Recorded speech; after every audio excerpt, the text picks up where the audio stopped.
Hola, Bonjour, ni hao, moi, guten tag, hello. konnichiwa. Come on, you Hi. got to know one more than I, that. oh, I don't know. I don't know them, but hello, everybody. Anyway, whatever way you want to say it. Welcome to the Double Trouble podcast. I'm Oliver Phelps. And I'm James Phelps, and thank you very much for joining us this week.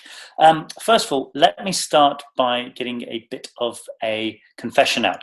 So, we were meant to be starting today with an interview that we did with Kerry-Anne Payne, an amazing swimming world champion, and we had a great chat with her yesterday when we recorded. Unfortunately, we Don't bring me into this. Not we, you. I messed up the uploading process of sending it to Oliver, and as such, I'm now having to dig through the archives to actually find our intro and outro to it. So what we've decided to do is put it on next week's episode, so you won't really know if you're listening to next week's. But this week, we just so happened we also spoke to another swimming world champion, a GB Flag bearer. A flag bearer, and also an all-round great guy, because we've known him for quite a while now, Mark. So Mark Foster is going to be joining us today, telling us all about his career, how he got into swimming, and hopefully you guys will enjoy it just as much as we did. Definitely. It's a really, really great listen, and we really enjoyed talking to Mark, especially about just his journey from learning that obviously he's a good swimmer to going on to competing against the world's best, and also just the dedication what comes into doing that. It was a really, really great interview, and we really thoroughly hope that you guys love it. Yes. So, Oliver, let's pretend that we haven't already spoken this week. What have you been up to? What have I been up to? Well, I've had my haircut, thank God, for the first time in, I think it was something like 18 weeks or something. Yes, you were like looking that. like a hippie. I know, but I'm looking more clean cut now, which is much more my thing. So that's been nice. And just, as I say, just enjoying. Luckily, we've been able to get a few interviews in this week, so with a backup plan. So I really enjoyed speaking to Mark as well, and also Kerry-Anne. So that'll be next week's show now. But Mark this week, really thoroughly enjoyed chatting to him. And also there's a bit of banter back and forth about football, about golf and stuff like that. So, but you'll get into all that when you guys listen. Very much so. Like I say, we know Mark for quite a few years now, and Mark actually supports a charity which is very close to us too, called the World Child Charity. And yeah, it was really fascinating because, again, like other chats we've done with other guys in this series, we were able to speak about careers, which we never normally do. Normally we just go straight into personal life when we're with each other.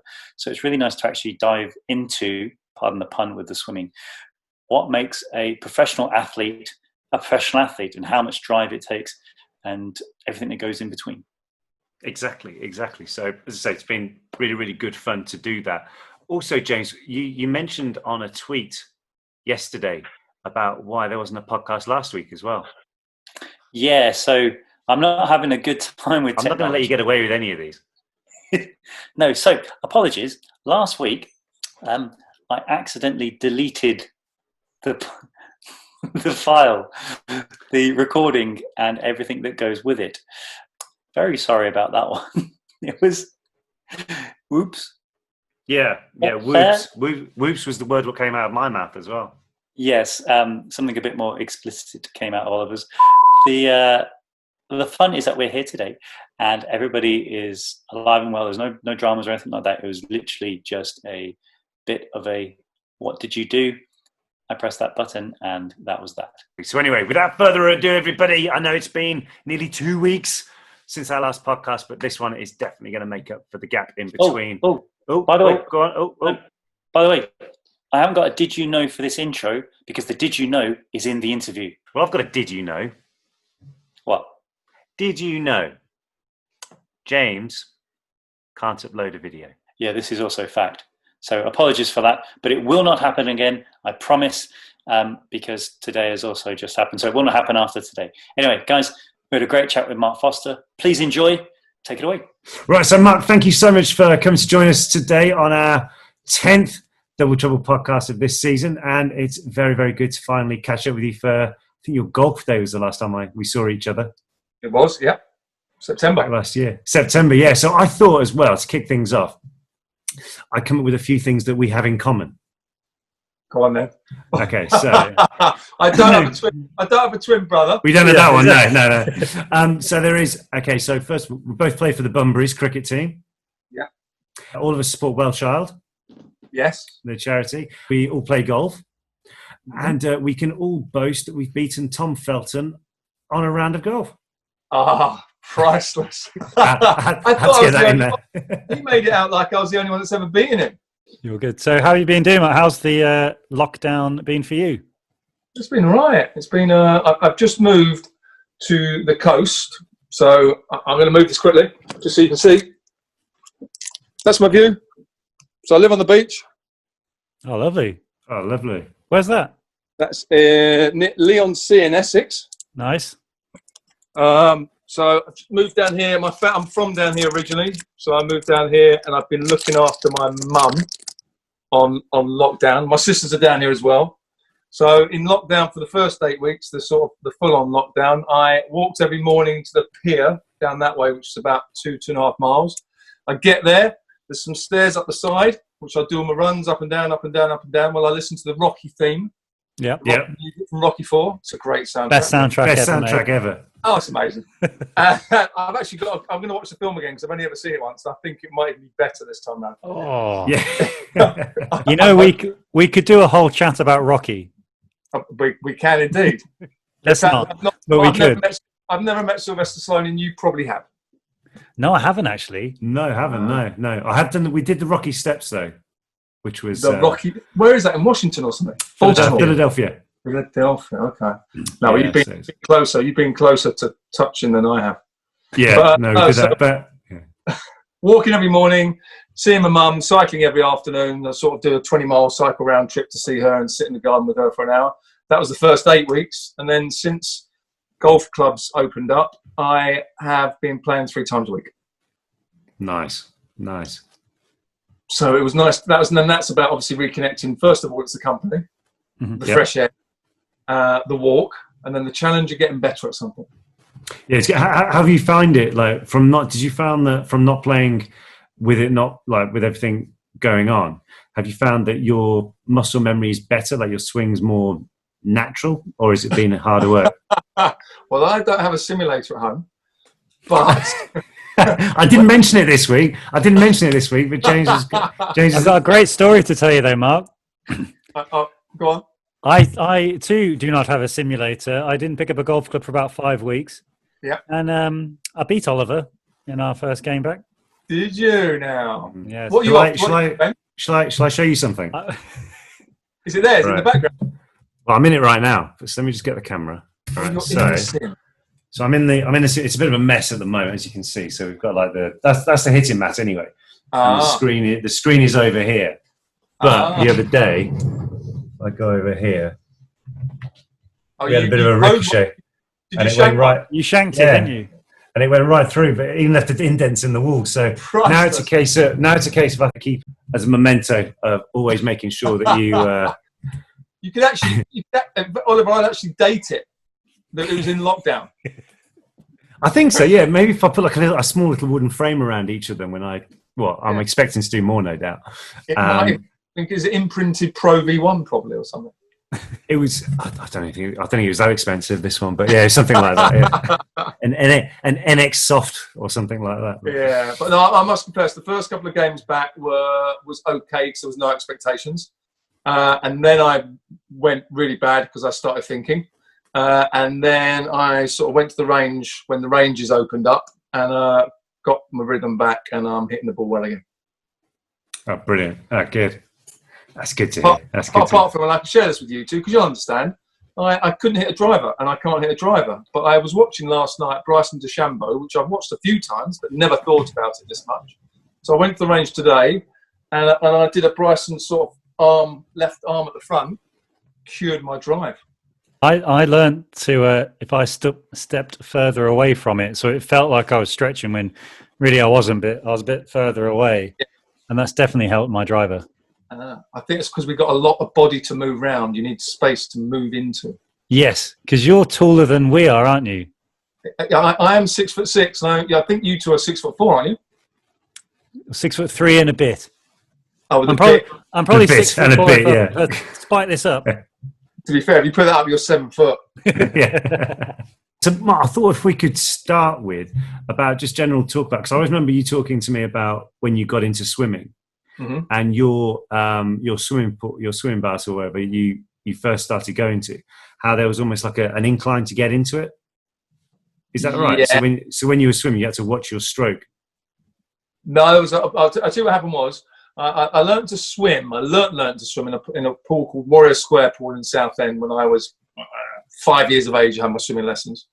And that pool was probably about up to my knees, but I was learning. So doggy paddle, one-arm drills, all the basics. Then I went into the big pool, which was 33 1/3 meters long. And it started off in the shallow end and went to the deep end. But it was split into sort of 7 lanes. And I started off, only swam once a week in the white squad. There was a yellow squad, blue squad, green squad, red, all the way up to this black squad. And I remember my first session looking to the black squad and thinking, I want to get up there with those guys because they were bigger, they were stronger, they were faster. And in my head, they were cool. So once a week, I got in my lane and tried as hard as possible. And slowly I made it up to the black squad. And I became the fastest 11-year-old in the world just by having that mentality of wanting to hang out with what I call the cool kids. But the pool you're referring to was when I was kind of a professional swimmer when I was 21 years of age. I trained at Barnet Copthall in North London, and the pool there was 3'6" deep. Now, bearing in mind when you're 6'6", you've got a lot of arms, right? Yeah. It's fine. It's fine because what it teaches you to do is you have to get nice high elbows, and by having nice high elbows, you get a really good catch using your hands and your forearms. So it helped me, but I did get blisters on my fingers until I got it right. I kept on to go and then I kept getting my elbows high, and it actually helped me. Yeah. So yes. And on another one occasion when it was sloping, a fun pool, I did run and dive and do a big butterfly kick, and I banged my knees. I'm not sure which one you were referring to, but it could have been either of them. No, I think it was more the fingers one, but yeah, the knees don't sound any better. But it was me, actually. I remember when a couple of years ago, so I trained to do the London Triathlon, and I was in Los Angeles. That's where I normally go to train as well, Los Angeles. Yeah, I was there. I was there already. I didn't just jet off there because I need to go train. So, warm weather training. No, but we were already out there, so I thought, right, okay, I've got 5 months or so in between now and the event, and I kind of set myself as a target so I could get training. But I remember going to this gym, and they had a swim team meet, and I used to swim. We used to swim quite a bit when we were younger, so I thought, okay, I can do that. So I rock up in literally board shorts. And that's it. And there's guys putting on two swim caps. You know, they haven't got hair on them. They're like, ready to go. And the instructor looks at us all and says, "Okay, guys, we'll just do a 200-meter warm up." And now to me, I'm like, that was what I thought I'd be doing all day, let alone right now. So I ended up going in the pool, and I think they saw that I was flagging because after about like the 6th length or something, the swim coach said, "Come here a second," and gave me a set of goggles. And then I've never been so tired in my life from straight after that. And it was then I realized, right, I've got a lot of work to do. Yeah, I love it. I thought you were going to say, then he dragged me out and said, right, here's a pair of trunks. So you put, because I'm not being funny. Board shorts, they're like drag. Yeah, there was no, but I mean, the one thing what did actually give me a bit of confidence is at the end of it, one of the guys was in the locker room afterwards and actually sat next to me while I was trying to live. And he just said, "Man, I thought you were going to quit. I thought you were going to quit. Well done." Well, and after that, I thought, okay, I can do this. But then I actually had a swimming lesson for the first time in like 20 years or something like that. And I just remember they said like the coach saying, "Try and keep your eyebrows on the water level." You sort of have the water about here. So it's sort of, I mean, ultimately, what for anyone that's out there and they swims, I mean, if you think about it, it's opposites. If you put your head down further, I don't mean looking at your feet, obviously, because that would be weird, but looking down at the bottom of the pool, if your head goes down, your feet come up.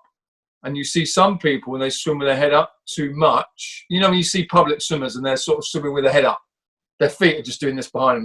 They're just dragging behind them. So there's something to be said for your head looking directly at the bottom, that lifts your feet up. But yeah, the board shorts, we used to swim as a kid.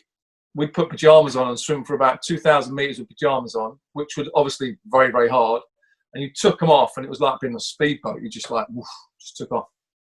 It was almost like being Chewbacca and then being shaved and being bald.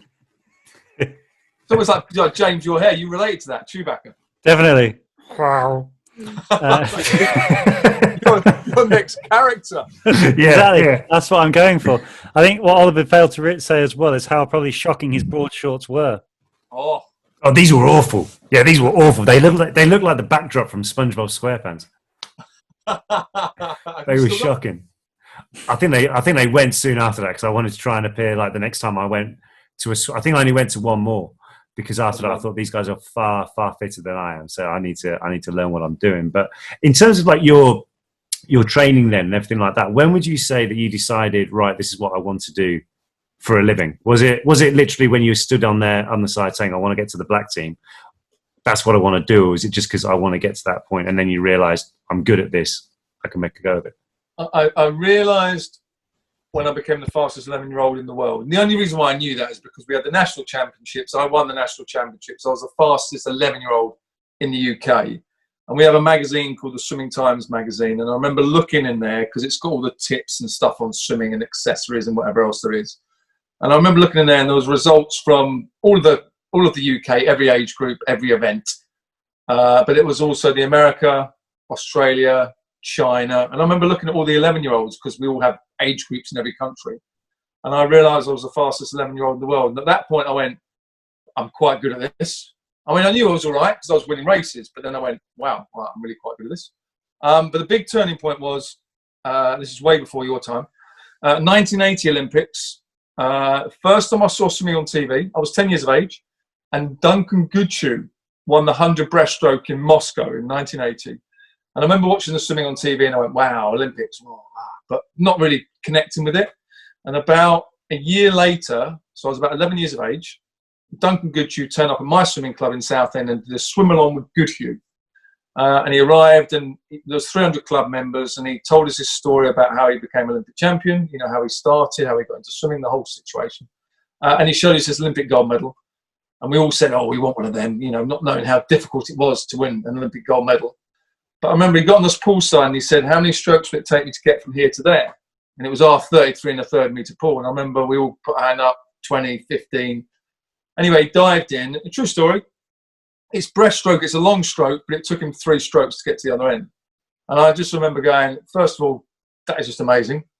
And seeing what's possible with the human body when you teach it to do something. And I remember at that moment going, I want to go to the Olympics. Not thinking this is going to be my job and profession, but I want to represent Britain and go to the Olympic Games, 11 years of age. And I only thought of it as a job. I went to my first Olympics in 88 in Seoul. I was 18. First Commonwealth Games, 86, 16, that was Edinburgh. And it was only when my second Olympics in 92, there was no money in swimming whatsoever. You just did it because you enjoyed it. You got to travel the world. You got to be part of a team. Went to my second Olympics in Barcelona, 92. I came 6th in the 50 freestyle. I just missed out on a medal. And Speedo sponsored me. And at that moment, I went, this could be my job now. Because they paid me money to wear their swimwear, you know, the old budgie smugglers. Yep. There is other brands, but they paid me, so I wore them. And at that moment, my job. Would you say as well, because getting the sponsorship from Speedo, like to me, that's the first thing I think of. If someone said to me, name a swimming brand, Speedo would be the first one. So did that obviously instill more confidence in you as well? Absolutely. When you've got a brand and a brand that's as big as they are in swimming, and it's the biggest swimwear brand there is, you know, you've got Arena, Adidas have got into swimming a bit, Nike got in for a while, Diana, there's other brands, but swimming was the big one. It's almost like I must be good because this company want me. You know, why are they paying me money to wear their swimwear? Well, I must be good. And obviously within that contract I had was bonuses for when I won medals or broke records. So all of a sudden, and you know what it's like, it's about incentive some of the time, especially when every time I got in the pool to train every day, I just wanted to go faster because I had the best time. When I was 11 years of age, I had the best time.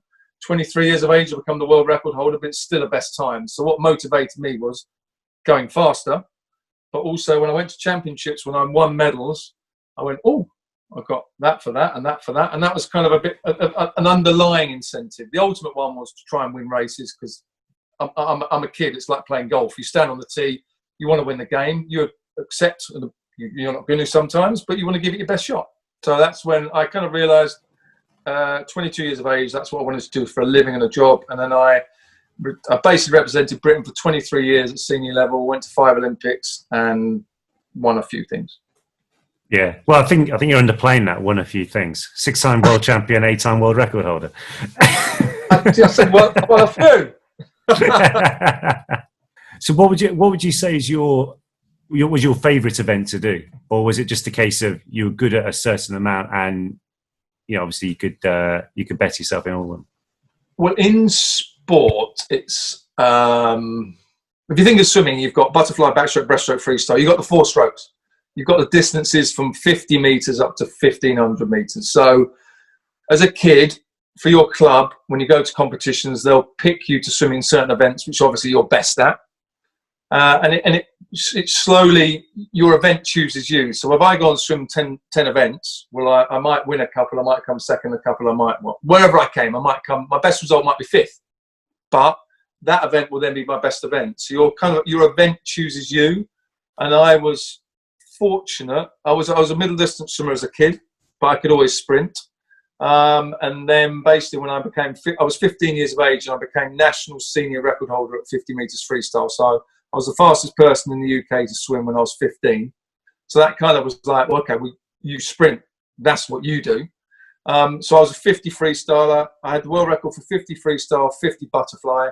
And I say fortunate because they are the shortest events. So basically, I'd go bang, get in, 21, 22 seconds, get out, thank you very much. I did not have to swim a marathon. Some people say that's lazy. I just call it being lucky and being talented. Going back to when you first started, Mark, did you always have like off the block? Yeah. You never had any problem getting you? Because I remember when I was coming through as a junior swimmer, jumping into the pool off the block was the worst thing I could do. I was that guy who would put 1 foot in and then slide in, pencil dive in, and everyone's halfway down the lane. And what you do the old, put your toe in and you go, oh, that's cold, I'm not getting in. You go a little bit further. Pretty much that. The race is half done by the time I'm in the pool. I thought you meant we either weren't good at diving and you did belly flops, which is not a good look and it's not very effective. Or no, I was known for my start, so I had a very, very good reaction. And my start, I could probably get in the UK, not on world swimming. In the UK, I could get a metre on people on the start, which is race over. And on the rest of the world, I'd get a tiny advantage, but not that much. But then people obviously, within your sport or your profession, there's parts that you're better at. I was amazing at the start, and I faded the last 5 metres. So basically, I had to work on the power endurance side of it and not the front end of it. But I have enormous feet. I have size 13 feet, and I basically put my toes over the edge at the front. I thought you were going to say that I did a few full starts, you see. I toppled over a few times. Right. I thought you might have had a problem with that. With that hair, you would topple over. You'd be overbalanced. Yeah, I'll be swimming the water. I don't think he keeps hair like that if he's practicing his dives too much, does he? He does indeed. But like when you were like going through the different stages, when you were like going back to the equipment side of it, because you wore the suit for a while, didn't you, as well? Yeah. When you could do, did you notice the big differences in that, or was that more almost a psychological? It was. It's interesting because it was more psychological than anything else. Basically, what happened was swimwear manufacturers looked at, let's call them speedos, the tiniest suit you could get. When I first started out, it was you wore the tiniest suit possible. Then I think swimsuit manufacturers went, okay, well, how can we make more money out of this? Let's design another suit.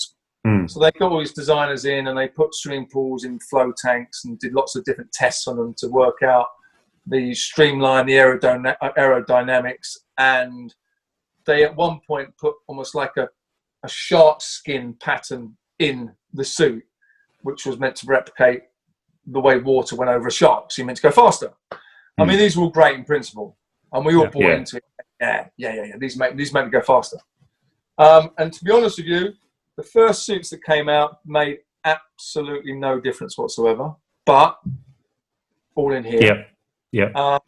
Where they did change things, which you're like you probably might have experienced this. I don't know. You might be able to tell me now. when we get around to a major competition, we shave all our hair on our body. So not that I'm not Chewbacca, but I have I have a little bit of hair everywhere. And also what you're doing is you're shaving off dead skin. So the night before an important race, you get a big razor out, or Gillette, whatever it is, bit of shaving foam, and you shave every bit that can be seen outside your suit. And that gives you the feeling when you dive in the water, you go, woof, it just gave you the sensation of just sliding through the water. Now, the bodysuits, when you wore them, when you were not shaved, gave you that feeling. Right. So what people started doing was they went, well, I don't have to shave. So out of season, when I say out of season, hard training, when you used to swim a little bit slower because you're doing all the hard endurance work and you're lifting weights, all of a sudden now you put the suit on and you were swimming sometimes nearly as your best time because it just gave you that sensation, that feeling. But then what happened in about 2008 was swimsuit manufacturers went just that tiny bit, I'm going to say tiny bit too far, but they went the right way. They developed a suit that was spectacular. It was made out of polyethylene, which is a tiny thin rubber, and basically that slid through the water, but also it trapped air inside the suit, a tiny layer, which basically when you swim in the water, the difference between a good swimmer and a great swimmer is this much, and it just lifted you in the water. So you're a bit like a pond skater. So therefore you floated better, less resistance in air than there is in water, and you didn't fatigue so much. Oh, so that's the reason why they were banned. Well, banned pretty much, weren't they? Yeah. They were banned eventually. I think it became more about the suit than it did about the swimmer, and it became, we called it technology wars. It just kind of went too far where, it should just be about the athlete, a suit, a pair of hat and a pair of goggles, and off you go. Mm, mm. Yeah, and if you think for kids or people getting into the sport, the suits were about £250. That's a lot of money for a parent to fork out for a child, and also those suits would really only last, in a good way, 3 or 4 swims before they started losing that sort of that tightness. Gosh. Yeah, and I suppose especially if you're, as you say, if you're a parent getting your kids are getting into it and you started to be training. I mean, how many times a week did you train when you were saying your mid-teens, as it were, like 6 times a week, 7 times a week, something like that? Yeah, I was swimming. When I first started out, 10 times a week, but I just swam. That's all we knew about was swimming. Yeah. When I was a kid. And then we cross-trained an awful lot. So weights became involved, a lot of running on the track. So in the end, when I became what I call a professional swimmer, I did 5 swim sessions a week, 3 gym sessions a week, and two track sessions a week. So I do 10 sessions, 5 in the water, 3 in the gym, 2 on land. But bearing in mind, remember my event was 21 seconds, whereas you had someone like Rebecca Adlington. Yeah. Her event was 8 minutes. She would do 10 sessions in the pool of 2 hours or something. She did a lot more endurance training. Mm-hmm. Yeah. Yeah. God, that's amazing. Yeah. Because I remember when we were, as James said, like we used to do swimming quite a lot when we were younger. But I remember the club asking, we'd like the guys to train more, and it was a 6 a.m. I'm not getting there at 6 a.m. Forget this. So is that and as I say, is the training first thing in the morning normally the same as training later in the day as well? It's just a different time of day. It basically, the reason why the 6 in the morning came along. What was your swimming club called, by the way? What did you swim? So, Perry Beaches. Okay, I recognise the name of that. Yeah, towards Warsaw. You do the morning training simply because, and you'll understand this, which is you had to do it before school. Yeah. And the pool is only available certain times of the day. So, after school, it'll be available to the public. So you can't get in then, so you have to use it in the morning. Or after school, they might have only an hour. So the top squad might get on and you might not get a chance. So that was why we did this. It was literally 6 till 8 in the morning. I did it 5 mornings a week, 6 till 8 every morning. And it's one of those things that at school I was known as either the fish or chlorine boy, because I smelled of odor chlorine all the time. Yeah, I was clean. I used to say, at least I'm clean. Yep. I think that shows as well how many, when you hear athletes always talking about the people that help get you to where you are, just even those obviously your folks or whoever it is taking you to the pool at that early in the morning, but then the people who work at the pool who are there before it even opens to make sure it's all ready for everybody to start up. I think it's very simple to watch a race meeting or the Olympic Games and think they've done it all on their own. Yeah. No, there's a lot of, it's like a kind of It's a bit like I sort of almost say like a skyscraper. At the top, you see the elite athletes and the performance, but the support structure that is there from grassroots all the way up to elite level. And at grassroots in particular, there's so many volunteers that get involved. It might be parents of some of the kids that go along and help out with timekeeping. It might be some of the lifeguards at the pool that go down and help open up the pool in the morning. I mean, my coach, when I was a kid, used to almost, you might not have had this, but he used to test the water for pH and then chuck chlorine in while we were swimming up and down. I mean, he sort of did everything. I'll tell you, it's a stupid story, but it's a funny story. When I was 10, 11 years of age, I swam in this pool locally down here, and he'd test the water, and we'd all be swimming up and down doing the set, and we'd all sort of in between, we're having tiny rests, and we'd go, it's coming, here it comes. And he'd go down the poolside and get literally, I don't know how much it weighed, 10 kilogram thing of chlorine, and put a knife down the side of it and just push it into the side of the pool, and then it used to go, on the bottom this cloud would go in, and we'd all go, the chlorine cloud. Yeah. We'd all go and swim through it. Admittedly, we couldn't breathe it in, it's underwater, but it was like mad. Yeah. Is that when you get out and all the colours run from your trunks? Because you've got no trunks on. They're gone. Yeah. That's why I went grey. That was chlorine. A lot of my mates lost their hair, but I kept my hair. So well, like when you were so like after, when obviously you going to major tournaments, so going to the Worlds and going to like building up to the Olympics and stuff like that, is there like a certain favourite games, not necessarily for your position or where you finished or anything like that, but just in terms of the whole ambience, the whole atmosphere of being there, the spotlight maybe on the race or something like that, or do after a while the events in themselves almost become almost muddled up as to what was that there, was that there? End into one. No, you definitely. I've got favourites, and I'll explain why. I mean, my first ever Commonwealth Games was in Edinburgh in 1986, and it was the first time I've been part of a multi-sport event. The Commonwealth is not the Olympics, but it's still a big multi-sport event. And I just remember being in the village with some of the big athletes on the British team. Then would have been Linford Christie, Colin Jackson. So I just remember I'd seen these guys on the TV, and all of a sudden I'm on the team with them. That's cool.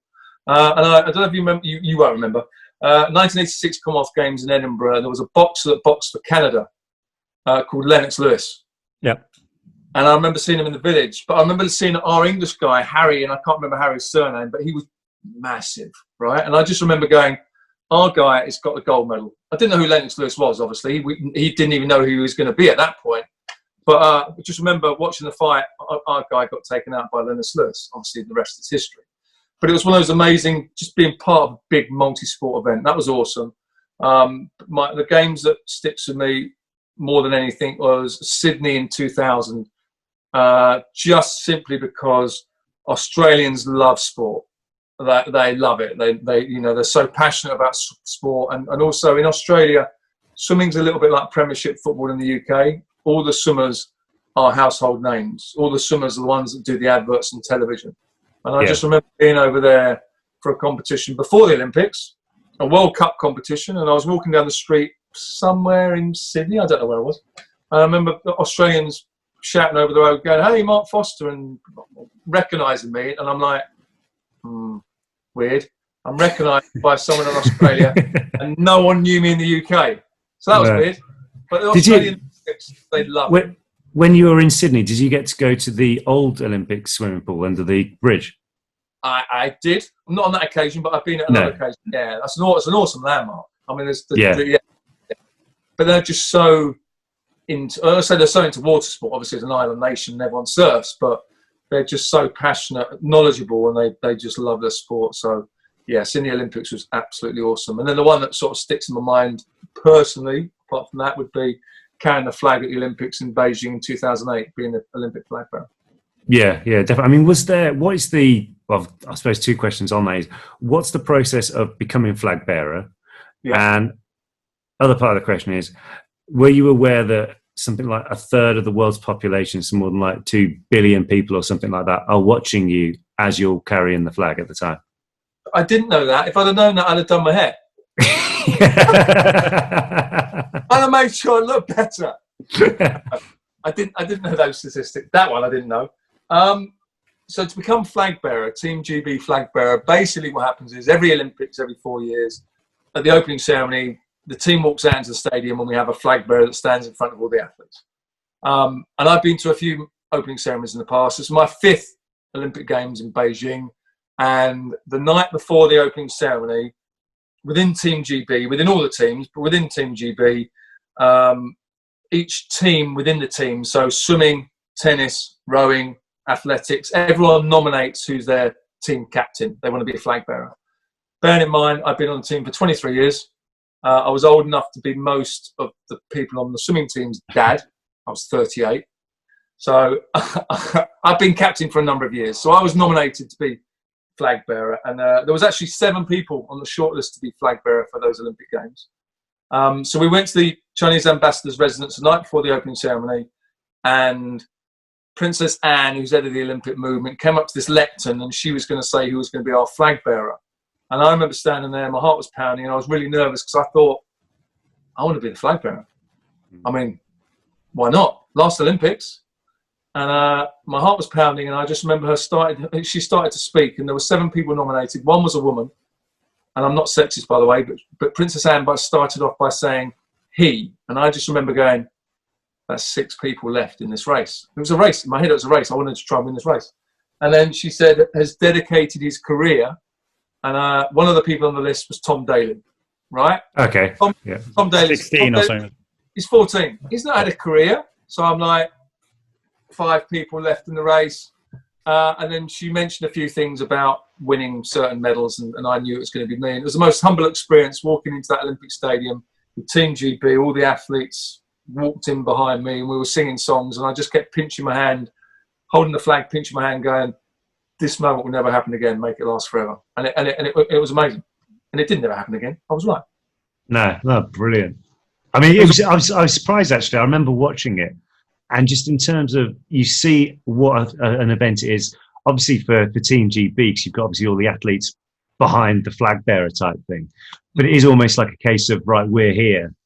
Yeah. And almost, even as someone, just as a spectator, but, you know, as a patriot, I suppose, it's a proud moment to see like the flag being brought in a international competition. Yeah, and there's something like, I'm going to get this wrong, but there's something like 240 teams or something that you see, countries that you see walking to the stadium. Yeah. And do you know who the first team that walks in every time is? Yes. Oh, let me do this. Did you know? God, I know this. Did you know? Did you know? It is Greece. It is Greece. Because they obviously where the Olympics started. Yeah. They founded the Olympics. They go in first. But who goes in last? The host nation. Very good. There we go. But here's a question though, because I don't know the answer. Why do they always speak in French at the Olympics? Because go on. Because when the modern Olympics was brought back, it was brought back by a Frenchman. Very, very good knowledge. Right. You've even done your homework, or you know a lot more than I do. I was like, no, yeah. But I was, so when you're walking the flag around and you're waving it and all that kind of stuff, do you still wave it once you get into your pen area? I kept waving it when I went to bed. Yeah. I mean, in fact, I'll wave it again when I go back to bed tonight. I wave it every day. Yeah. The neighbours are there. Oh God, Mark's outside on the lawn again. He's doing it again. No, you basically walk round. You basically do about 400 meters of the track, and you're sort of trying to pick out the Union Jack in the, you know, sort of the fans of the UK. And there was lots within the stadium. There's about 80,000 people in the stadium, but you can pick out a Union Jack here and there. So you walk round and you go into the middle, and in the middle of the track, obviously a track's 400 meters wide. There's a lot of room in the middle, and we all stand in our teams in the middle. They sort of, it's like military operation, the way they queue you up into the middle. And obviously then when the last country comes in and you're all sat there, that's when the Olympic oath is taken by a athlete from the host nation. Mm-hmm. So, but at that point, that's a good question. Did I keep hold of the flag? No, I think the woman that was with me then someone took the flag off me. There's a woman that walks in front with the name, Great Britain, obviously. And then I carry the flag, but I think someone took it off me when I got into the middle. It was really, I'll tell you what, that flag was heavy. It looked it. Yeah. Because do they give you anything? Do they give you anything like to rest it in? A little holster. There's a little holster thing. And Matt Pinson, you know Matt Pinson, the rower? Yep. He'd carried the flag before, and he kept saying, he kept winding me up on Twitter, going, "Oh, you're going to do it like full arm out in front of you, just hold it out in front of you and hold it all the way around." And I just remember going, "No." First of all, the obvious answer was, "No, I might not be as strong as him." But secondly, I went, "If I take it out of the holster, can you imagine me going?" And I can't Stop everyone! Yeah, I'm stuck.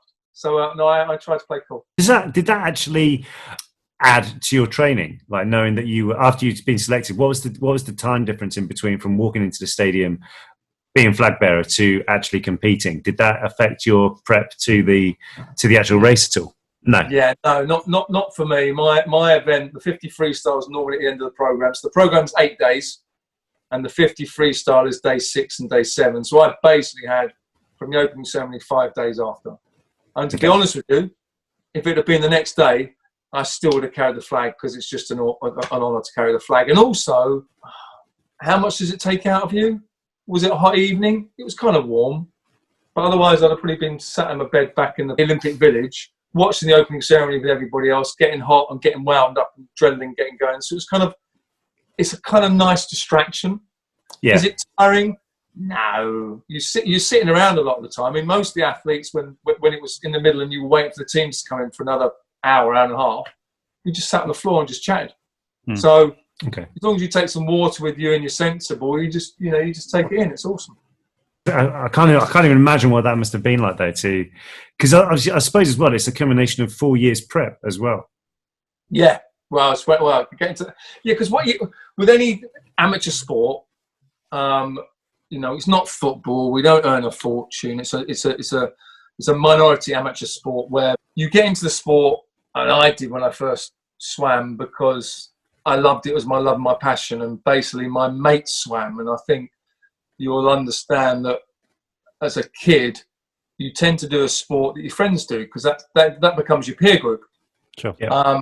If I was good at swimming and all my mates played football, it wouldn't have been a lot of fun swimming when my mates were playing football. So I was lucky that all the kids in the swimming club were my friends. I mean, they became my friends. They weren't until I went to the club. And then, so obviously, every morning, every training session, you get to hang out with your mates. You're bashing up and down for 2 hours, and it's tiring, but you're hanging out with your mates.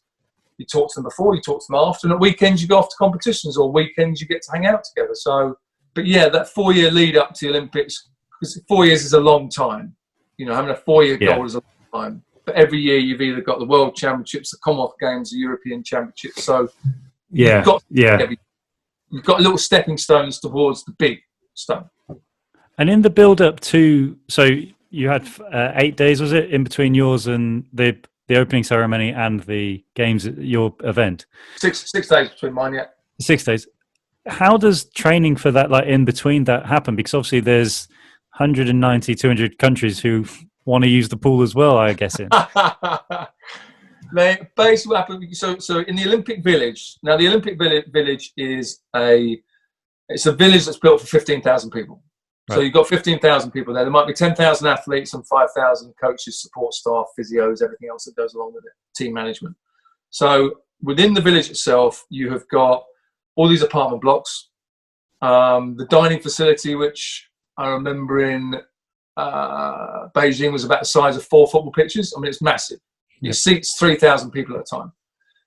And you have a gym in there, you have game centres, you have barbers. It's like a mini town.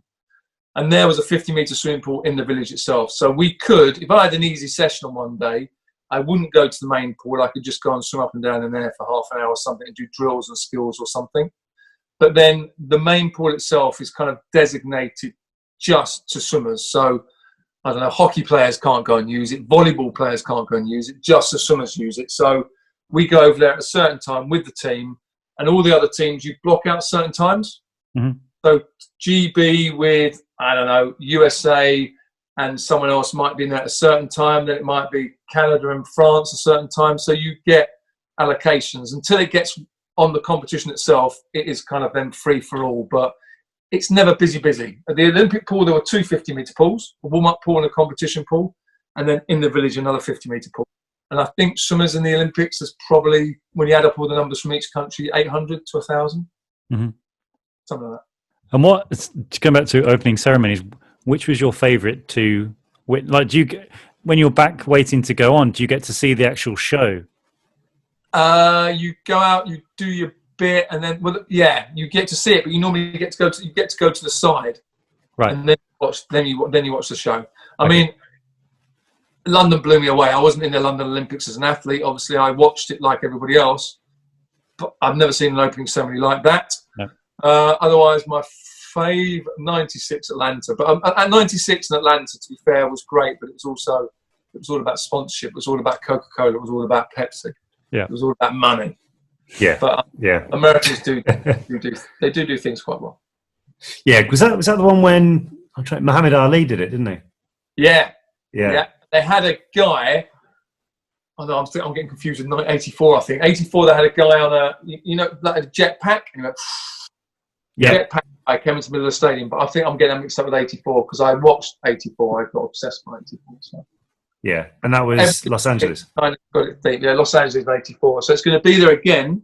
So obviously Olympics has been postponed to next year, which is going to be Tokyo. Yeah. The one after that, it's just my question to you two. The one after that is where? Paris, isn't it? Paris, 2024. And then 2028? Los Angeles. There you go. And then I shall retire. I won't talk swimming anymore. I'll be a professional golfer by then. I saw one of the reasons apparently why LA was given that Olympics, because apparently they were more about making good what was there before, originally, like what is there now, instead of building generation sort of thing. Exactly, instead of building white elephants, like unfortunately it's happening in quite a few Olympic cities. Well, you've only got to look at Greece, unfortunately, haven't you? Which virtually bankrupted the country from hosting it. Yeah. It is. Their village and stuff is just, it's got grass growing all over it. You're right. So in Los Angeles, they're going to use it to do up all the stadiums and. Yeah, apparently that's because it's still got the infrastructure from when it was there before. Or they can use other stadiums like the new football stadium they've got there and all that kind of stuff. Because I think it's one of the American football teams. I'm not sure which one it is. LA Raiders, would it be, or the? No, you got the Rams. The Rams and the Chargers, yeah. So they've got their setups there now. I think the Rams. I'll probably go wrong one here, but they play in the Coliseum, which is where the Olympic. That's the Olympic track. Yeah, that's right. Yeah. Yeah, and the USC football team play there as well. I actually went to a college game there a couple of years ago, and I think it was something like, close to 90,000 people there or something like that. It's over 35-degree heat on these, and I swear they haven't done anything to it since the Olympics were there to begin with anyway. But it was amazing. But you could almost feel the history in the place. Yeah. It's like going to watch Villa play, isn't it? No, there were people there. Ooh, we'll do it. We'll stay up. I was going to mention Spurs, but I thought I'd best not. we got a nice stadium. That is it. Yeah, that's it. Yeah. We have a lovely spaceship stadium. Yeah, and James can't really talk about Birmingham City, so that's about it. Yeah. I don't speak football anymore. No. But so Mark, so when you finished swimming, did you always know that you were going to go into the commentary side? Had those foundations already been laid before finishing, or was it just a case of you're a great personality, a good interview, and they thought that can transcend the next part? I finished in 2008 after Beijing, and just before I went to Beijing, I had a meeting with the BBC about doing Strictly Come Dancing. I'd watched the show because a couple of my good friends have done it, which was Denise Lewis, Roger Black, Colin Jackson. So then they said to me, if you get the opportunity to do the show. So I went for a meeting, had the meeting, and I went to the Olympics. But I had to, so after the swimming, so basically the Olympic Games, 2 weeks. The first week, I'm going to simplify it. The first week swimming, the second week athletics. And after the first week had finished, normally we hang on and we get to go and watch whatever we want to watch. We get to support Team GB and all the other sports.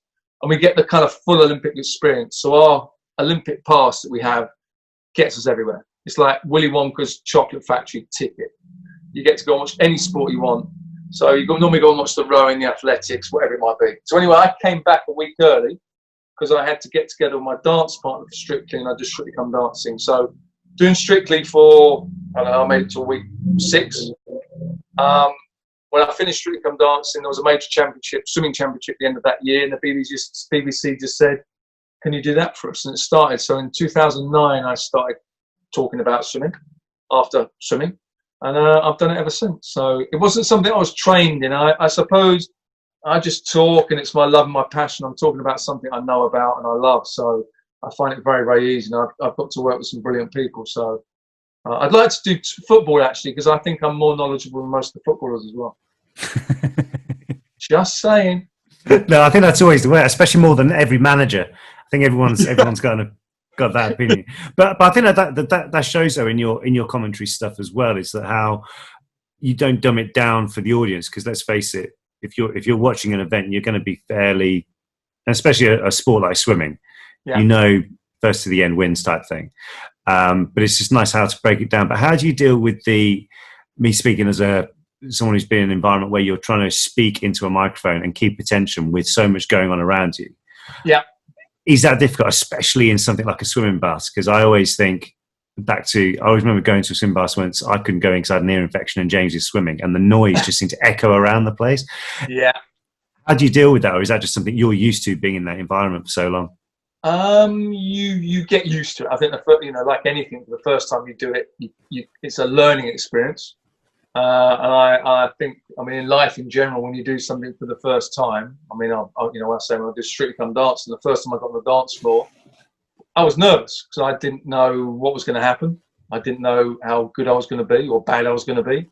So you're nervous, and then afterwards you go, okay, I learned something there. I didn't die. I was okay. Was it great? No, but I can get better. I think from every experience you do, you learn something, and then you can try and get a bit better next time you do it. And in a swimming pool environment, I remember championships we had one in Budapest. It was a few years ago, and in Budapest, Hungarians love their swimming. Swimming and water polo, the biggest. Football, then those sports are massive.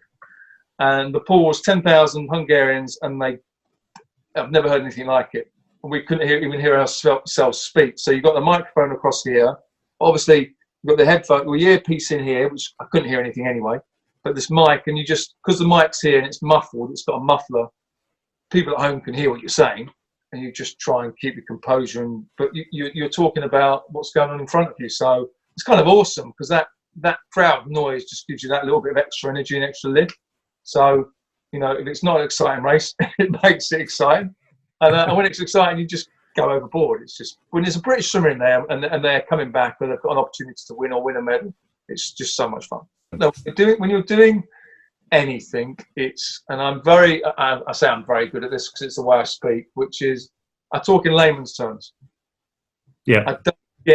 I can, but I don't get technical. I try and keep it simple, but I also try and give something, as in, if you're the viewer, I want to tell you what's going on in terms of, I want you to learn something. I don't just want to talk about the race as just being, well, I can see that. I want to talk about, I want some detail to the dive, to the stroke, what makes that person better than that person. I remember watching you talking about someone doing a turn. Whatever the technical name for it's called a tumble turn. That's a tumble turn. So I remember you saying about how this person lost time on their technique. Yeah. And I never even, obviously to Joe Bloggs, it just looked like someone turning around in the water. But and then it's only when you've said that now, I always look for that movement. Yeah. So again, it was just in layman's terms. It wasn't, they didn't twist this muscle to do this movement. No, it's kind of, I know I've done it all my life. But it's, a tumble turn is basically a forward roll. Yeah. So anyone's done a forward roll in gymnastics on the floor. So, but what you look for is when they put what they should be doing is when the last stroke goes over before the wall, before they're going to turn, when the arm comes over, they put their head down and it's all one fast movement. You want to flip over as fast as possible. And basically what you're probably referring to is sometimes when people put their feet over, they turn around onto their front before they push off. Yep. But what you should do is, as soon as your feet hit the wall, which you will be on your back, up to your head will be facing the ceiling, obviously underneath the water. You just push off, and while you're pushing off, when you're in your streamline position, you turn around into your front. But it happens so quickly. But that's why, you know, you train so much just so those things are second nature, just what you do. Yeah. You guys, you know, when you see a script, when you do a film, you go into autopilot because it's what you do. Yeah. You learn it, you do it. If you're suddenly going, what's my word here? And then you become a bit wooden. Whereas you lose your. I suppose it's like anything. You lose your rhythm, don't you? So you'd lose your rhythm. Like in a swimming terminology, you would lose your stroke or. Absolutely. And that sounds stupid, but it is. You know, races are won and lost by hundredths of a second. In my event, well, every event, but they're won and lost by hundredths of seconds. So you're always looking for the tiny detail that makes that little bit of difference. Is it stuff like that why you wanted to get into the coaching side of it as well, like your swim school thing?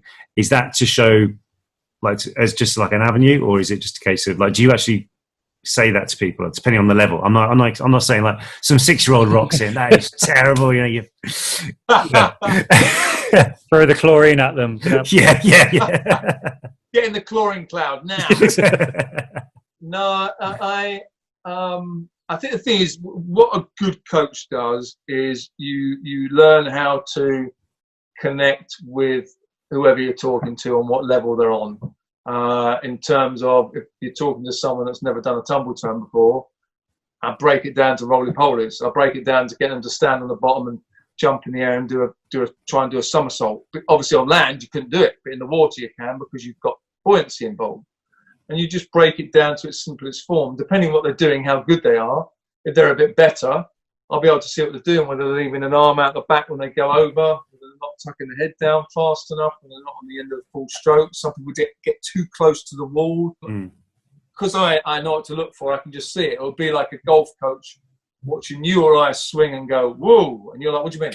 I'm just swinging. That's it. What do you mean? And then you see yourself in video and you go, no, that's not me. That's it, yeah. No, that's someone else in my body.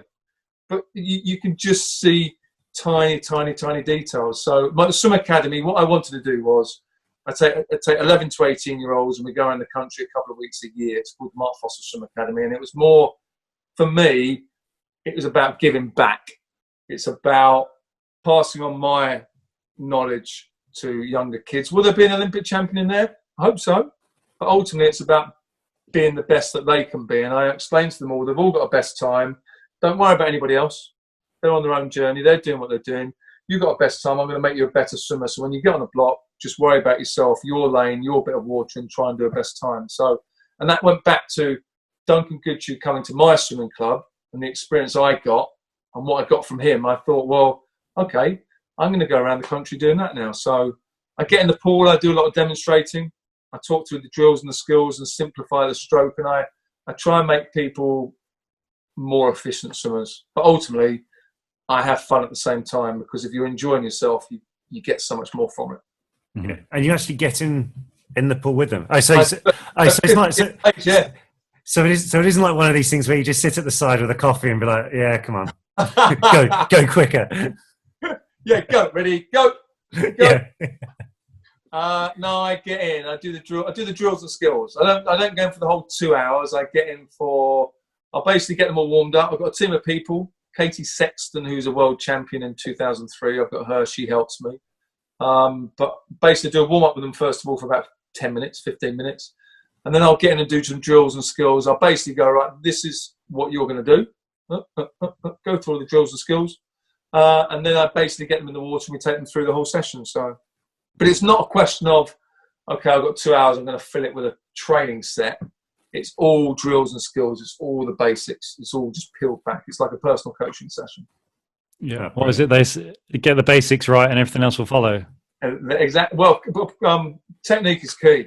If you've got a technique, you can apply power to it. If you've got no technique, you're not going to go anywhere. So the pool work's really important. I've got 2 other guys that do the land work with them.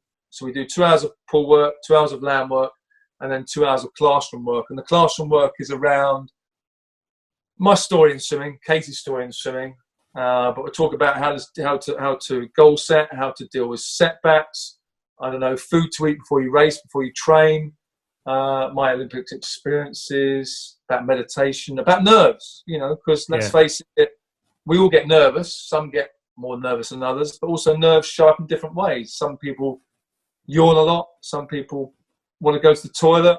Some people just get scared, but I try and get people to understand and realize that everyone's going through the same thing. You're not alone. Just that ultimately, inside our own head, we go, okay, I'm panicking, and they look cool, but inside they're panicking too. Yeah. So I get them to channel those nerves. I can't say panicking, but whatever. But I get them to channel them into the positive way of those nerves are extra energy, and you should be excited about what you're going to do. Forget everyone else. What you're going to do. If you do a best time that day, brilliant. And if you don't, brilliant. As long as you do your best. Is that the case of, like, you're saying that people needs to go, as you say, like get yourself ready type thing, and the meditation side of it, is that taking care of stuff? What's, like, say, I don't know, you may have something going on outside of training, whatever, and it's channeling that into what you're doing to make yourself better. Yeah, I mean, there's lots of different techniques, and people might be struggling with different things. Whether that means personally at school, rather than say personally at home. But when it comes to the pool, you want to create an environment where people can go and they can just be themselves. Where people can go and they can. Let's face it, we all know when you're doing sport or you're focused on something, you forget about everything else for that period of time. You're just in the moment. You're just doing it. And I try and get people into the now when they're doing what they're doing. Standing behind the block, and sometimes, for me, it was the night before I raced. I visualise my race. I visualise the 8 lanes. I put myself in different lanes next to different people, and I put myself in the pool, and I go through the whole process of whistle going, stepping onto the block, the sound of the water, the sound of the crowd. Take your marks, go. I'd go through. I'd have a stopwatch in my hand and visualise the whole race from start to finish with a stopwatch, and I would probably get within 0.1, 0.2 of a second of the time I'd actually do, just by diving in. 1, 2, 3, 4, 5, 6, 7. I took 32 strokes from the gun going to it in the end. 32 strokes, I don't breathe. So you go through these little components, because what you're trying to do is teach your mind. Your mind doesn't know the difference between doing and thinking that you're doing. So when it actually comes to doing, you feel more relaxed doing it because you've done it so many times. And that's the thing with anything in life, that you train so that when it comes to the actual performance, you don't think. And they talk about being in the now, being in the zone, whatever. You're just in the moment. Mm-hmm. Yeah. And is that, I suppose, as you say, that could go with anything. It could be with, I don't know, a job interview. Like, you could practice how you do that thing, and just readapting it to that moment. Example. Because I don't know if I've ever done a job interview. No, I haven't. I mean, I've done some auditions, and they were almost the other way around. It's almost like overthinking it, over panicking, as opposed to just both been into castings and gone, okay, I think they want this, and you kind of getting stuck with certain things rather than, I don't know, just presenting yourself. Yeah. No, it is, but then there's other times when we've gone for like James and I went for an audition. I remember last year, and there was these really obnoxious people there.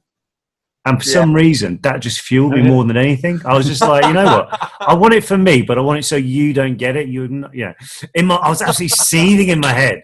But that almost turned into more motivation for me to do it, because it was almost a distraction from, okay, what would happen if I didn't get it, as opposed to, well, what's going to happen if we do?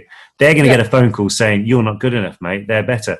And that was almost as bad as that sounds, as competitive it sounds, but I think everyone needs a bit of a spark to get them going. I think everyone needs to find their motivation, whatever that motivation is. Now, it might be that my mum used to say to me sometimes, I'll give you one example in particular, 1999 World Championships, Hong Kong. I went over, she didn't come up, she used to watch me race a lot. And she was my inspiration. She was the one that pushed me as a kid. And I went off. I won 2 World Championships, the 50 fly and the 53. And I remember after the 53 ringing her, and she said, how did you get on? And I went, I won. And she went, oh, that's good. And she went, well, what was your time like? And I went, no, it was off my world record. And she went, well, that's not very good, is it? And that was my mum all over. It was never quite good enough. Yeah. But that's just her, and she just does it, She doesn't do it for any reason. That is her. But I do remember going, I'll show you. Yeah, I'll show you. I'll get praise from you next time. She didn't do it deliberately. That was just her. No. But I used that as a bit of a fuel and my motivation for me. She loved me whatever I did. But I went, okay. You wait till next time then. I'll prove it. I didn't break the world record every time, but I kept it going. Going on that, Mark, what was the better feeling for you? I know it's probably a stupid question to ask, but whether you have the WC of world champion or WR as world record holder? Oh, that's not a silly question. James, no question is silly. I don't know. Hang around a long. I've got one. I've got one. Yeah. It's a very good question. The thing is, become world champion. You're world champion forever. You broke a world record, it's for a moment, and someone else will beat it at some point. Records are there to be broken. But when I broke the world record for the 50 freestyle, I could say I was the fastest human being on the planet to travel through water, which is pretty cool. Ever. Yeah. Ever. I mean, it got beaten a year later, 2 years later. I mean, I broke it a couple of times. But at that moment, I'm like, there was no one faster on this planet than me through water, apart from obviously a fish. But a human being. Yeah. So that was kind of quite a cool thing to say. I actually have, again, I'm sorry, you should have got these in beforehand, but I always forget to send them. 4 questions which I ask people. They're very simple, but you're simple, but you're laughing. So go on. Well, I always mean to. I know what's coming. Yeah. One of those. So the first one is, Mark, what is your favourite song, and is there a reason why? Wow. You're going to make me think. Favourite song. It's pretty difficult for me to pick out one. Right. If I said to my first ever song was by a group called The Look, and it was called I Am the Beat. You will not know it. It was from 1980. It was the first record I ever bought myself. Right. First album I ever listened to was my dad's, which was ELO. Yep. From Birmingham. Jeff Lynne. Jeff Lynne and ELO. Amazing. Phenomenal. Favourite tune as a kid would have been Salt and Pepper, Push It. Yeah. I just like it. What Gwen? It's difficult. Okay.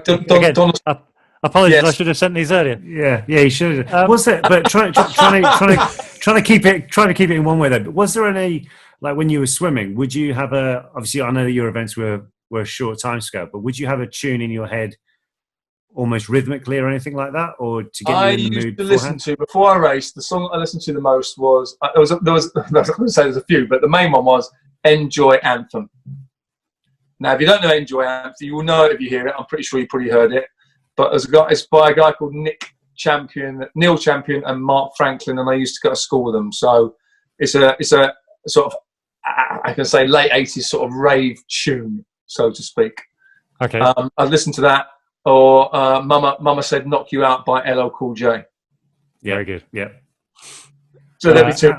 Whereas now when you're on your walk, it's like Sweetest Victory or something like that from Rocky. Oh, now it's just Rocky all the way. Yeah. No easy way out. When you say favourite song, I don't have a favourite song, but I have a favourite genre, which is 80s music. I just love 80s music. I'm obsessed. Of course, because you used to do, didn't you used to do DJ stuff with our good friend David Brooke, our tailor? Disco Dave, yes, Disco Dave. Yeah.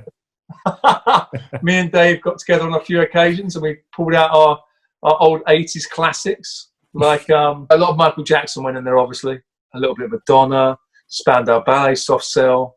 I mean, I'm probably talking words, and you're going, "Who's that then? Who's that?" No, we know all these. Okay, so another one is your favourite film. Oh, yeah, you should have given me this one earlier. Favourite film, I'm just going to chuck it out there just because it's one of my top favourites ever, which is, I'm about to say it, like Keanu Reeves in Matrix. I thought you were going to say Bill and Ted. So, no, I love Matrix when it first came out. I loved it. Loved it. I can't say it's probably not my favourite film, but it's up there. What up there? What is your favourite film or TV quote? We're going to need a bigger boat.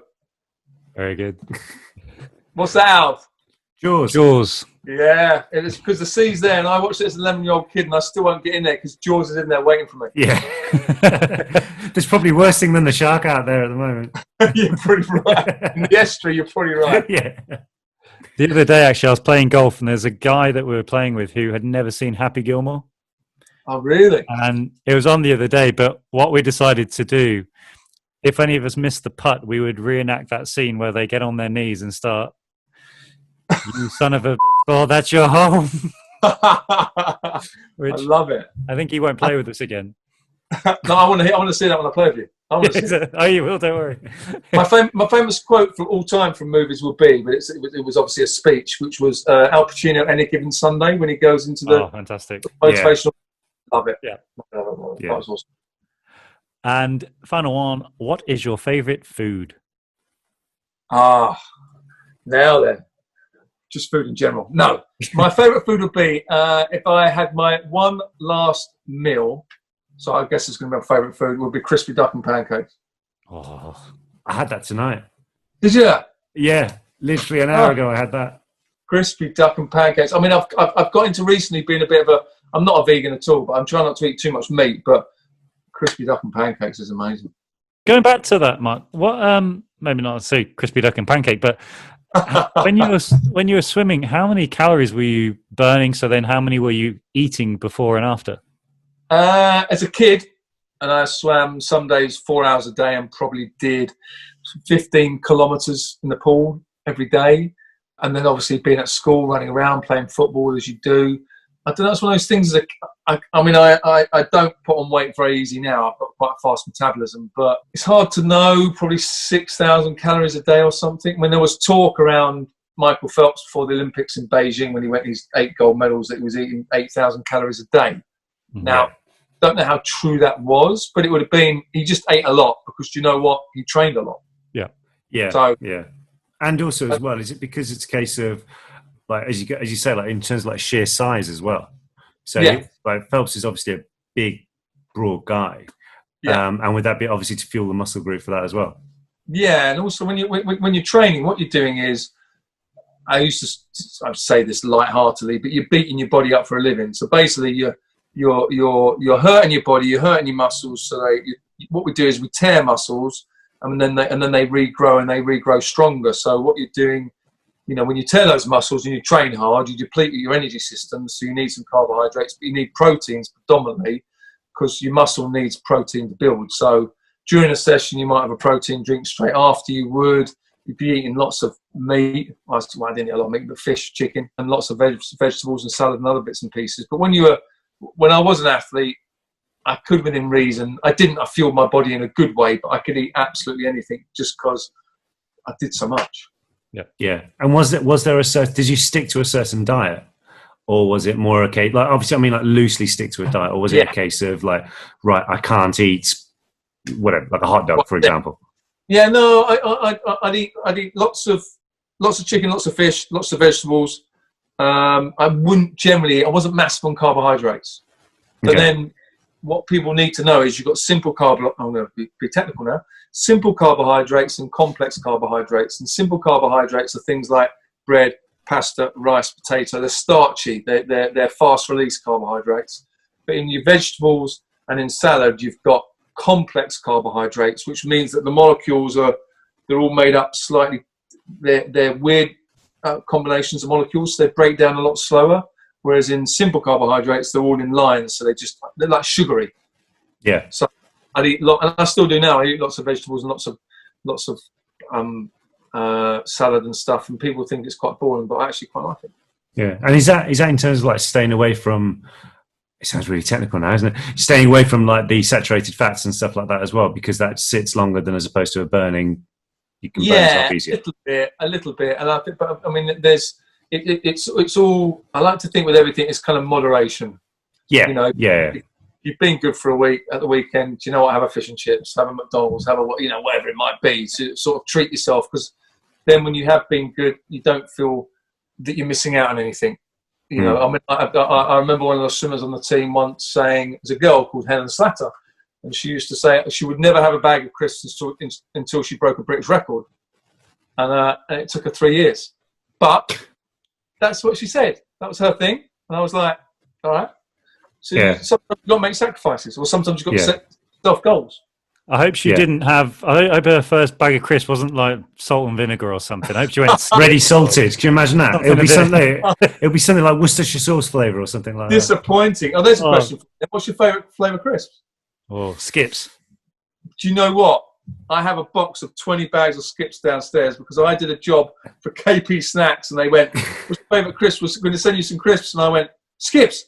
And they're downstairs, 20 bags of Skips. Have you had a Skips sandwich? I have had a Skips sandwich. Well, I used to have a tuna sweet corn sandwich with crisps laid in it. Right. Sorry for the Americans listening. We're on about chips here. Chips, Skips is prawn cocktail flavour anyway, just so people know. Yeah. Also, before you go, do you want to talk about the Well Child Golf match play?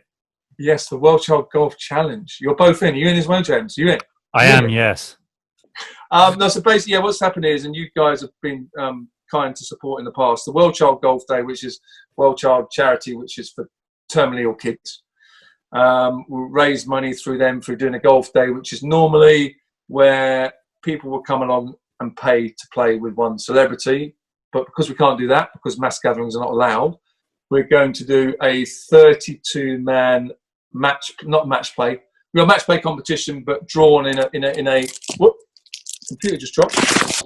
Oh, computer dropped. I'm here. It's going to be drawn in a kind of round robin format, like a World Cup format. Yeah. And 32 people are starting. And you play match play, and if you go through to the next round, you win. You go through to the next round. So, and it will all be drawn regionally. So, depending on what part of the country you're in, you'll be against someone else, someone from the south or the north. And when it comes to the semi-final and the final, it will probably be at the Belfry because it's the middle of the country, but I don't know yet. So yeah, it's basically just raising money for the charity. Fantastic. Yeah, if anyone's wondering, that's what Oliver and I released a couple of shirts a couple of years ago with the double trouble on it. And actually the sales of that went to support Well Child and some nurses. Yeah. When does this start, Mark, this golf tournament? I'm going to be speaking to Pete hopefully by the end of the week, in the next few weeks. Lovely. And handicap certificates are needed? I think handicap certificates should be needed. Right. I'm going to go and enter a load of cards. No, they won't be needed. Don't need those at the moment. I'm going to look at it and go, where do I want to go and visit? Bournemouth. I'm going to be playing. Yeah. There you go. Yeah, you need to get someone up in St Andrews or somewhere like that as well, you know. Exactly. We'll work on something for you, Ollie. Okay. You can try that shank out up on the old. Trying everywhere. You can't say that word. It's a family show.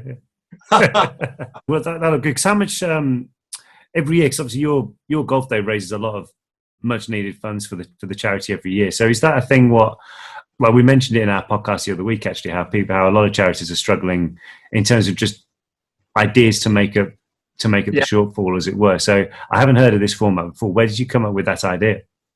So Pete, a guy called Pete Rhodes, who sort of manages and runs the day for me for World Child. He runs my golf day, and he also runs Ed Chamberlain's golf day, and he normally does his at Woburn, I think. So neither have taken place this year. So the sponsor of his event and the sponsor of my event have said, okay, we'll put some money in, which is obviously not going to go to the celebs that are playing. It's going to obviously go to the charity. So the celebs will give their time up to play in the format. Ultimately, from 32 to the final, it's going to be, if you make it to the final, that's 5 days commitment. That's 5 games you're going to play. And let's face it, we all, giving up our time is worth what? Well, it's nothing. It's just our time. But actually, it can change a child's life or change your family's life and, give them much needed help. So I just got talking to Pete. He said, well, look, your golf day can't happen.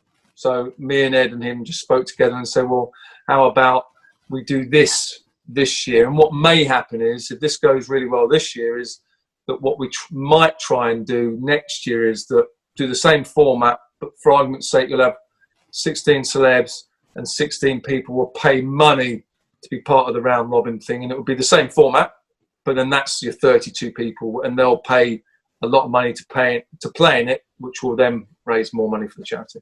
Yeah, and I suppose you could always have the final at your golf day as well. That's true. That could be the final fight. Yeah, that's very clever. Not thought about that. Is it? Could be on the board. Yeah. No, well, I think to be honest, the guys at World Child know I'm better on the golf day than, because I went along to help out on one of the Helping Hand projects, which is where local volunteers of certain parts of the country, be it in building work or office work or something like that, donate their time and resources and go and deck out a family's garden or house. So it's livable for the child there who needs the help. So I've always, every year at the awards, I always say, that's amazing to see. I'd love to get involved, and message the guys. And they said, oh, yeah, you should come down. So I think I went down to Gloucestershire somewhere to do one there and helped out, like painting the fences and putting some felt on top of the shed and stuff. And then they said, right, we've got an inset trampoline. So this trampoline is into the ground. Can you do that? Oh, so yeah, I can do that. So only when I got about 4/5, I'd say, of the way round this trampoline that I realised that I hadn't started in the correct place. So there's just so much tension on one side that this thing's about to, if I let go of that, it's going to go flying off over the side of the fence. So I joked afterwards and said I'll happily just stick to painting fences or playing in the golf days and doing that next year. Love it. Well, we learn in life that what we're good at and what we're not good at. Exactly. And I'm definitely not too precious to admit when I'm not too good at something. You're not good at putting trampolines together. That's fine. No. Which I'm quite glad I learned that, as opposed to before either we lost an eye or we lost a young girl over her fence because catapulted someone somewhere else. Yeah. Exactly. But no, thanks once again, Mark. Thanks so much for joining us tonight and helping out with. I think this is one of our last on this season anyway of our podcast. So it's been really, really enjoyable. Thank you for having me along. Cheers, Mark. And in future, James, if you give me my questions a little bit earlier, I might have a bit more of a straighter answer for you. I keep meaning every week. I keep meaning to send it to somebody saying these are the questions that are coming. Because when I say you got favourite film, and I go Yeah. Whereas if I'd read that on an email, I'd have gone, yeah, I'll probably go with that. I've been a bit more calm. I'd have been a bit more definite. I think I may start calling them the 3 a.m. questions, because at 3 a.m. you'll be thinking, that's what I should have said. Exactly. So, Mark, actually, I do have one more question for you. Go on. Is there, because James does a thing every week called Did You Know? Yeah. Is there a random Did You Know that you know? And it can be absolutely anything. We've already had one which was, I can't remember what James came out with now, something like the name of Jupiter's planet or something random like that. Jupiter is a planet. You mean it's mooned? Yeah, well, a moon is a planet technically as well, isn't it? No. Smart ass. Do I have a do you know? Do you know? All right, do you know what the temperature of a competition pool is at a major competition? The Olympic pool it's a water temperature. Do you know what it is? 20 degrees centigrade.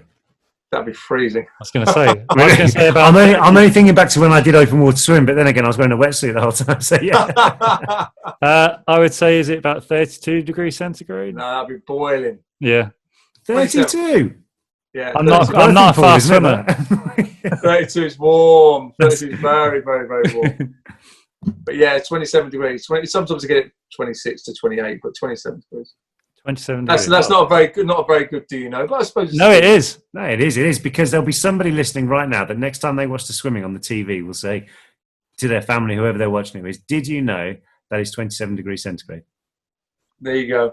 And do you know why in the individual medley, when you swim an individual medley, the event, the IM they call it, the individual medley, why does it start a butterfly and not backstroke?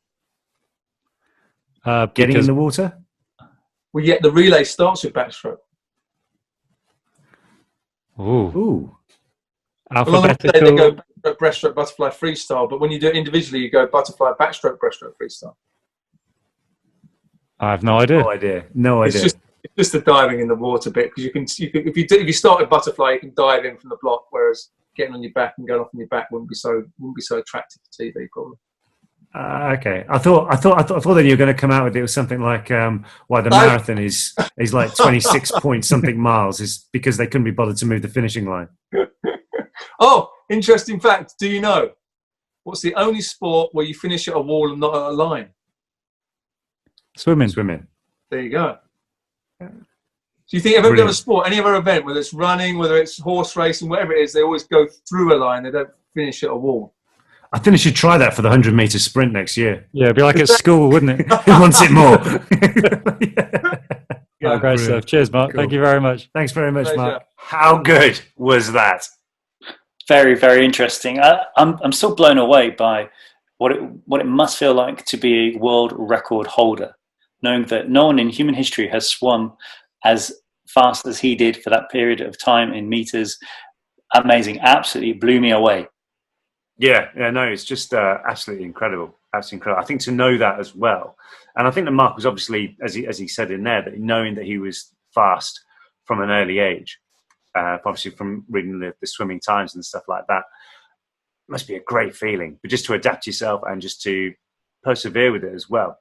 Is obviously a really, really strong message from all that. So hopefully everyone listening out there is looking forward to being able to go swimming at some point, or even just adapting it to your own everyday lifestyle. Like everyone's normal is different. Whoever says to me it's not a normal life, my normal life is different to your normal life, etc. Like that. That's what makes everything so fun in this world we live in. So if you can adapt some of the things what we heard today, all the better for you. Very much so. Actually, speaking with the whole fitness thing, Oliver, you can join in on this one. So on Tuesday, I think I mentioned a couple of weeks ago, so Steve Coleman and myself, well, Steve's going to do a PT like we normally do anyway, but we thought we'll go live with it, so it'll be on Instagram Live. If everybody wants to join us, more than welcome, please do. And you don't need any weights, you just need a big book. Honestly, it'll be very fun. I mean, Steve is a very fun guy. Oliver, you know Steve as well. Yes, very fun, so we're going to have a lot of fun. Please join in with us, guys. You can do as little or as much as you like, but it'll be a good laugh. So How do people find out about this? Where do people find it? I'm going to put it on. I'm going to make a tweet on Instagram about it anyway, just to let everyone know the exact dates where you are around the world. But we'll probably do it in mid-afternoon, evening time UK. So then everybody can crack on with it as well. So, and will that be on Instagram Live? Is that? Yes. Thank you very much to Mark Foster for a really interesting interview. Like I say, next week we're speaking to Kerry-Anne Payne, who was one of the poster girls, essentially, of the 2012 Olympics in London, a two-time world champion. She's also medal at the Olympics as well. So a really, really interesting chat with her too. Definitely. Once again, thanks so much to Mark. Thanks to James for joining us at this very last minute to get us up there today. You almost say this is live, this part of the show. Live from my living room. Yeah. So when you watch the show next week, you'll see that my hair's grown really quickly. Yes, exactly. Guys, thank you very much for joining us. Stay safe. Have fun. Cheerio.